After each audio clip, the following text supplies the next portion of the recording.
Hello guys. तो अब नात विन से बात करने के बाद सित के पास आती है और सित अपने डैड के सामने ही उसे बातें लगाने लगता है। एक्चुअली सित ये चाहता था कि वो नात को अपने साथ गाड़ी में बिठाकर ड्राइव करके लेकर जाए, लेकिन वो बार बार यही कहती है कि फिर मेरी गाड़ी कौन लेकर आएगा, मुझे यहाँ पार्क करनी पड़ेगी, मैं खुद ही आ जाऊंगी। लेकिन एक्चुअली सित अच्छे से जानता था कि वो रात को घर आना ही नहीं चाहती। और फिर उधर गांव में अंकल हाया को ये न्यूज मिलती है कि तो जेल से छूट चुका है और अब वो वहीं पर ही आया हुआ है। ये सुनते ही वो हैरान रह जाते हैं। उसे अपनी मम्मी का डर था कि अगर मैं फिर से कोई लड़ाई करने गया तो मम्मी बहुत डांटेगी, तो वो उनके सामने ऐसे एक्टिंग करने लगता है कि जैसे उनको कोई परवाह ही नहीं है और ना ही अब वो गैंगस्टर वाले कामों को कंटिन्यू रखना चाहते हैं। जबकि उधर फ्यूनरल से वापस आने के बाद तियान केओ को अपने साथ खाना खिलाने के लिए लेकर जाता है। उससे पूछता है कि क्या तुम विन को लाइक करती हो। वो कहती है ऑफ कोर्स, लेकिन सिर्फ एक फ्रेंड की तरह। और उसको एक बात कंफर्म कर दे रही है कि विन को लेकर तुम्हें जेलस होने की कोई जरूरत नहीं, क्योंकि मेरे बॉयफ्रेंड सिर्फ और सिर्फ तुम। इतने में यहीं पर बैठे बैठे तियान को अपने भाई सित की कॉल आती है, जो उसे कहता है कि प्लीज तुम मेरी हेल्प के लिए आ जाओ, मैं नास्ट का पीछा करने के लिए जा रहा हूँ, मैं कोई क्लूज ढूंढना चाहता हूँ, सबूत चाहता हूँ कि वो किससे मिलने के लिए जाती है। एक्चुअली नार्थ आज एक होटल में गई थी। अब उसी होटल में सित भी पहुंच जाता है। वो उसका पीछा कर रहा था और यही जगह की लोकेशन उसने तियान और केओ को भी सेंड कर दी थी। जब वो वहां पर पहुंचते हैं तो सित कहता है कि मुझे ऐसा शक है कि जैसे ये मिस्टर थैप से मिलने के लिए जाती है। इन दोनों को एक दफा मैंने काफी क्लोज देखा था। जबकि होटल रूम में बैठी हुई नार्थ थैप से कह रही थी कि मुझे एक छोटा सा काम है, मैंने किसी को डिस्ट्रैक्ट करना है, उसके बाद मैं तुमसे मिलने के लिए आऊंगी। एक्चुअली नार्थ को रियलाइज हो गया था कि सित उसका पीछा कर रहा है। अब वो जानबूझकर बाहर आती है। सित उसे देखता है तो उससे उसका कार्ड छीन लेता है और अंदर जाकर तलाशी लेने लगता है। अब नार्थ जानबूझकर उसे एम्बैरेस करती है कि जाओ ढूंढ लो, तुम्हें कहीं पर कोई भी बॉय नहीं मिलेगा, क्योंकि मैं किसी से मिलने के लिए नहीं आती, मैं सिर्फ तुम्हें अवॉइड करती हूँ, मैं तुम्हारी शक्ल नहीं देखना चाहती, मैं तुमसे नफरत करती हूँ, क्योंकि तुम एक हस्बैंड की तरह से ना तो मुझसे प्यार करते हो ना ही मुझ पर ट्रस्ट। जबकि उसी टाइम पर केओ और तियान बाहर खड़े हुए थे। तियान सोचता है कि अगर वाकई नार्थ मेरे भाई के साथ चीट कर रही है तो ये बहुत बड़ा जुल्म है, ऐसा किसी के साथ नहीं होना चाहिए। अगर कोई किसी के साथ नहीं रहना चाहता, उससे प्यार नहीं करता, तो बजाय चीट करने के उन लोगों को डिवोर्स दे देनी चाहिए। कि वो उसको इतना सैड होते देखती है तो उसे हक कर लेती है और इतने में वो दोनों किस करने ही वाले थे कि ऊपर से सित पहुंच जाता है और वो घर की तरफ चले जाते हैं। अब सित उनको बिठाता है और बताता है कि जब हमारी शादी हुई थी मैं मेंटली प्रिपेयर नहीं था, लेकिन शादी के बाद मुझे कहीं ना कहीं नार्थ अच्छी लगने लगी थी, लेकिन मैं ये नहीं कहूँगा कि मैं उससे प्यार करता हूँ, शायद ऐसा भी नहीं है कि मैं उससे नफरत करता हूँ। ये मेरी जुली सी फीलिंग्स हैं जिनकी मुझे समझ नहीं आ रही, लेकिन अगर वो मेरे साथ चीट करे तो मैं बिल्कुल बर्दाश्त नहीं करने वाला। अब वो यही बोलता है कि मुझे एविडेंस की तलाश है, जिस दिन वो मिल गया तो उसके बाद मैं उससे डिवोर्स ले लूंगा। उधर अंकल हाया देखते हैं तो अपने फ्रेंड्स के साथ बैठा हुआ एक जगह ड्रिंक कर रहा था। वो जाकर उसके साथ फाइट करने लगते हैं, लेकिन हमेशा की तरह वैसा ही होता है। सबसे बड़ी बॉस, सबसे बड़ी गैंगस्टर उसकी मम्मी वहां पहुंच जाती है, जो कि कान से खींचती उसे वहां से वापस ले जाती है। एक्चुअली थैप ने उससे वादा किया था कि अगर तुम पुलिस को मेरा नाम नहीं लोगे तो फिर मैं भी तुम्हारी बेल आउट कराने में तुम्हारी हेल्प करूंगा। उधर आज केओ को काफी ज्यादा टेंशन हो रही थी। उसके दादाजी इस दुनिया से चले गए थे, जबकि उसके नए नए डैड उसे अपने घर पर बुला रहे थे। उसे नींद ही नहीं आ रही थी। इतने में तियान उसके रूम में आता है और बोलता है कि तुम्हें भी नहीं और मुझे भी नहीं नींद आ रही, तो क्यों ना मैं तुम्हारे साथ लेट जाऊं थोड़ा कूजी होने के लिए। अब वो आता है और बिल्कुल एक क्यूट से बॉय की तरह उसे हक कर लेता है और वहीं पर ही लेटा लेटा सो जाता है। तियान का लव केओ के लिए बहुत प्योर था और ये बात केओ भी अच्छे से जानती थी। उधर हमें रॉसी को दिखाते हैं। वो अपनी पुरानी यादें याद कर रही थी। एक्चुअली जब उसने केओ को ग्रैनी को दिया था बस में, तो वो नीचे गई थी वॉशरूम यूज करने के लिए, लेकिन वहीं पर उसे पता चला कि चाय के भेजे हुए गुंडे उसे तलाश कर रहे हैं, तो वो वहीं पर मेल वॉशरूम में जाकर छुप गई थी। और जब तक वो बाहर आई थी गुंडों के जाने के बाद, तब तक वो बस वहां से निकल चुकी थी। यानी कि उसने केओ को जानबूझकर अबंडन नहीं किया था। और अब यही बात वो अंकल के मैनेजर थामाकित को बता रही थी। वो कहती है कि मैं चाय से हर तरह का बदला लूंगी, वो डुप्लीकेट थैप बनकर जी रहा है, अगर उसने केओ को नुकसान पहुंचाने की कोशिश करी तो मैं बर्दाश्त नहीं करूंगी। उधर केओ जब नेक्स्ट डे ऑफिस में जाती है तो वहां पर थैप भी आया हुआ था। वो कहता है कि केओ से मैंने और अंकल ने कुछ बात करनी है। तो यहाँ पर तियान भी साथ में आ गया था, लेकिन डैड उसे कमरे से बाहर निकाल देते हैं। ये देखते ही तियान को बहुत गुस्सा आता है। वो सित के साथ जाता है और कहता है कि डैड कब मेरे साथ ऐसा बिहेव करना बंद करेंगे।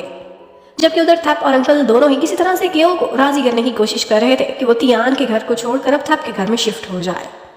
केओ कहती है कि मैं ऐसे मूव नहीं करूंगी, पहले हमें डीएनए टेस्ट कराना होगा, लेकिन थैप कहता है इसकी कोई जरूरत नहीं, मुझे पूरा भरोसा है कि तुम ही मेरी बेटी हो, क्योंकि तुम रॉन्ग जैसी दिखती हो और तुम्हारे पास हमारी फैमिली रिंग भी है। लेकिन केओ कहती है कि एक्चुअली जब तक ये कंफर्म नहीं होता कि हमारा डीएनए मैच करता है, तब तक मैं साथ नहीं आऊंगी। मैं नहीं चाहती कि कोई भी ये सोचे कि मैं आपकी प्रॉपर्टी, आपकी इनहेरिटेंस के लिए आपकी बेटी बनने का लालच कर रही हूँ। अब अंकल के ऑफिस से उठकर सब सीधा नार्थ के पास जाता है और उसके ऑफिस में जाते हुए उसे सित भी देख लेता है। अब सित पीछे पीछे नार्थ के ऑफिस में जाना चाहता था, लेकिन इतने में केओ डैड वाले ऑफिस से बाहर निकलती है और वो रो रही थी, बहुत परेशान दिख रही थी। तो वो सभी लोग डिस्ट्रैक्ट हो जाते हैं और नार्थ को रंगे हाथों पकड़ने का एक और मौका जाया हो गया था। अब वो सित और तियान दोनों को बताती है कि डैड ने उसकी बहुत इंसल्ट करी है। इवन कि उसको एक पैरासाइट भी बोल दिया है और ये भी कहा है कि तुम क्यों जिद पर अड़ी हुई हो, तुम्हारी वजह से मेरी पूरी कंपनी को नुकसान हो रहा है, क्या तुम एक इंसान अपनी जिद को नहीं तोड़ सकती। अब इतनी हार्श बातें डैड से सुनने के बाद ऑफ कोर्स केओ की आंखों में आंसू ही आने थे। यहाँ पर तियान कहता है कि मैं उनसे बात करने की कोशिश करता हूँ, लेकिन केओ रोक देती है कि मैं नहीं चाहती कि डैड और बेटे में और लड़ाई हो। अब जब थप वहाँ से जाता है तो नार्थ से मिलने के लिए विन आ जाता है। वो केओ वाले इशू पर अपडेट लेना चाहता था और उसको आते हुए भी सिथ देख लेता है। अब वो कंफ्यूज था कि पता नहीं मेरी वाइफ किससे मिलने के लिए जाती है, जबकि उधर थैप ने अपने डैड के फोन पर लास्ट आने वाली कॉल को ट्रेस करा था और वो उसी घर पर पहुंच चुका था जहाँ पर थम्माकित लॉयर रहता था। लेकिन वहाँ पर थम्माकित उस वक्त था ही नहीं, क्योंकि रसी ने उसे पहले ही वहाँ से मूव आउट करा लिया था। जबकि केओ तो अभी तक अपसेट खड़ी हुई थी। उसे आज अपनी ग्रैंड माँ की बहुत याद आ रही थी, क्योंकि वो उससे जितना प्योर लव करती थी बिना किसी खून के रिश्ते के, वैसे उसे लगता था कि कोई और नहीं कर सकता। ऐसे में उसे काम डाउन करने के लिए तियान भी उसके पास आता है और केओ काफी देर तक वहाँ रोती रहती, क्योंकि उसे लगता था कि इवेंचुअली डैड के प्रेशर की वजह से तियान उसे ब्रेकअप कर लेगा। उधर अंकल जिंग की डेथ के बाद थप ने जब गवर्नमेंट ऑफिस में जाकर चेक करा था तो उसे उनकी विल मिल गई थी और उस विल के अकॉर्डिंग उन्होंने यही कहा था कि उनकी सारी की सारी प्रॉपर्टी केओ की है।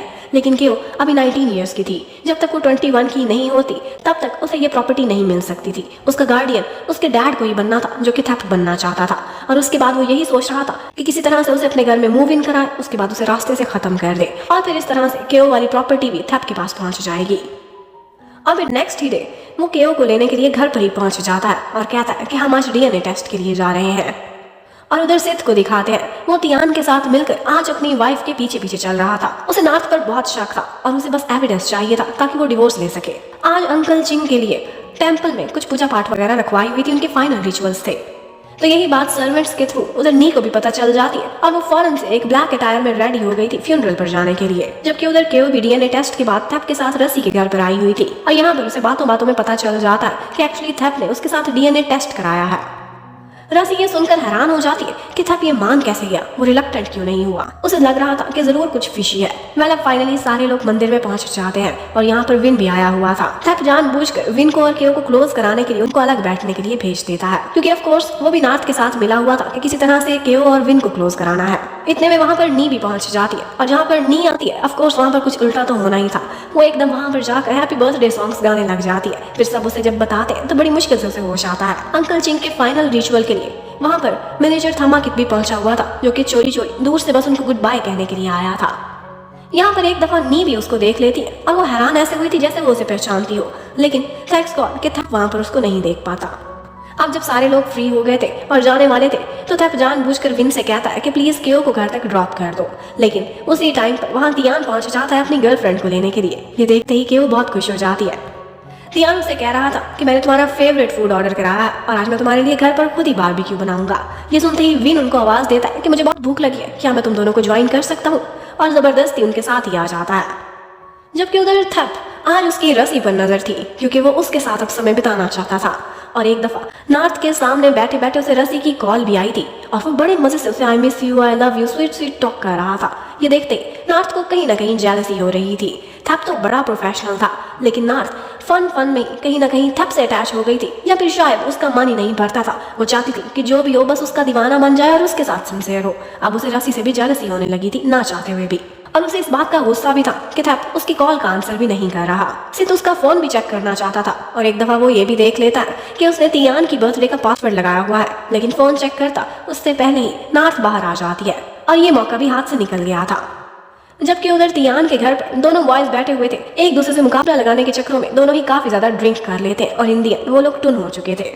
जबकि उधर सिथ इस वक्त नार्थ का पीछा कर रहा था और नार्थ एक जगह अकेली बैठी ड्रिंक कर रही थी और यही सोच रही थी कि थप इस वक्त रसी के साथ होगा और प्राइवेट मोमेंट्स को एंजॉय कर रहा होगा। उधर सबसे पहले तो केओ किसी तरह से विन को उठाती और जाकर सोफे पर लेटाती है। अब उसके बाद अगली बारी तियान की थी। तियान को उठाती है, वो ज्यादा ही ड्रंक था, हर दफा रास्ते में गिर जाता था। बड़ी मुश्किल से वो स्टेयर से ऊपर गुजार कर उसे लेकर जा रही थी। उसका बड़ा जोर लगता है और उसकी जिस तरह की आवाजें निकलती है तो विन भी होश में आ जाता है और उसे लगा था कि जैसे तियान और केओ दोनों अपना क्वालिटी टाइम स्पेंड कर रहे हैं। तियान वैसे तो नींद में था, लेकिन उसे अपनी गर्लफ्रेंड की बहुत परवाह हो रही थी। कहता है कि आज तुम मेरे कमरे में सो जाओ, मुझे लगता है कि विन बिल्कुल भरोसे के काबिल नहीं, वो कहीं तुम्हारे कमरे में ना आ जाए रात को। केओ तो बस उसकी ये बातें सुनकर हंसती रहती है। जबकि उधर नार्थ आज बहुत सैड थी और वो वाकई आज अपने डैड के घर पर चली जाती है। सिथ भी ये देखता है और सोचने पर मजबूर हो जाता है कि मैंने इसे 2-3 दिन फॉलो किया है, ये कोई भी उल्टी सीधी हरकत नहीं करती, या अकेले ही होटल का रूम बुक कर लेती है, अकेले ड्रिंक करती है, या अपने डैड के घर आ गई है। क्या वाकई ये मेरी शक्ल नहीं देखना चाहती, मुझसे नफरत करती है? मे भी मैं ऐसे ही शक कर रहा हूँ, ये मुझे चीट ना कर रही हो। उधर हमें दिखाते हैं कि रसी को आज बहुत डिस्गस्टिंग फीलिंग आ रही थी। तब कल रात उसके कॉन्डो पर आया था और उसने उसे किस भी की थी, और ये करते हुए रसी को बहुत तकलीफ हुई थी, लेकिन वो सिर्फ और सिर्फ क्यों की सुरक्षा करने के लिए डुप्लीकेट थेफ्ट का विश्वास जीतना चाहती थी, इसलिए वो अपनी भी सेक्रीफाइस दे देती है। लेकिन उसके बाद उसके फेस पर जो तकलीफ थी, जो दर्द था, वो हमें साफ नजर आता है। वो यही कह रही थी कि चाहे जो भी हो जाए, मैं अपनी बेटी की बलि कभी नहीं चढ़ने दूंगी। और इसके साथ ये पार्ट खत्म होता है। नेक्स्ट क्या होगा ये देखने के लिए